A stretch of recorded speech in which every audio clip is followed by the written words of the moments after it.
Hi, this is Travis from Tenno Farms, and today I'm going to do a video talking about orchard design and setup. And what you see here on the screen is a map that I made of my property before I put the orchard in. So I kind of did a layout, just kind of a rough sketch of the house, the barn, driveways, pond, things like that. And then I decided where to put each plant based on how it would pollinate other plants and also the prevailing wind flow and things like pollination. So, um, probably the best way to look at this is with apple trees because apple trees require a different cultivar of apple to pollinate each other. So, when you're going to put in an apple orchard, you want to find out which types of trees pollinate each other and also what type of bloom they have, what type of year that bloom is. So, if you have something that blooms maybe the last week of April, you want another cultivar that blooms around that same time period so they can pollinate each other. And then put those apples near each other so that way that they cross pollinate and you get a good crop.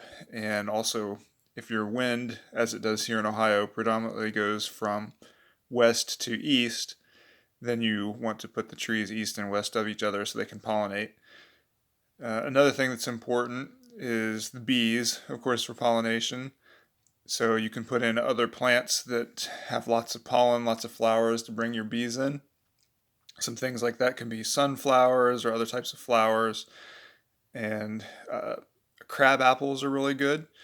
They have a lot of pollen. So a crab apple within a regular apple orchard can help pollinate. They pollinate across each other, and that's kind of what I did in mine. At each end of the orchard, I have a crab apple tree.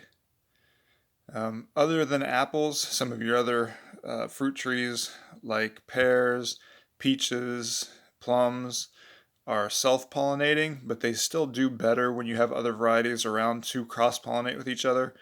So it's still good to have multiple varieties, and that also helps with pest control because if you have something like a bug or maybe a bacteria, virus, or even a fungus that attacks one tree, it may only take out that cultivar versus your entire orchard if they're all the same type of tree.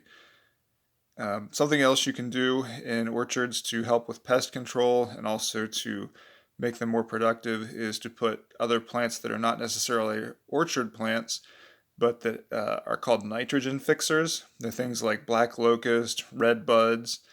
They bring nitrogen from the air, put it into the ground. They also have certain types of pests that they protect other trees from.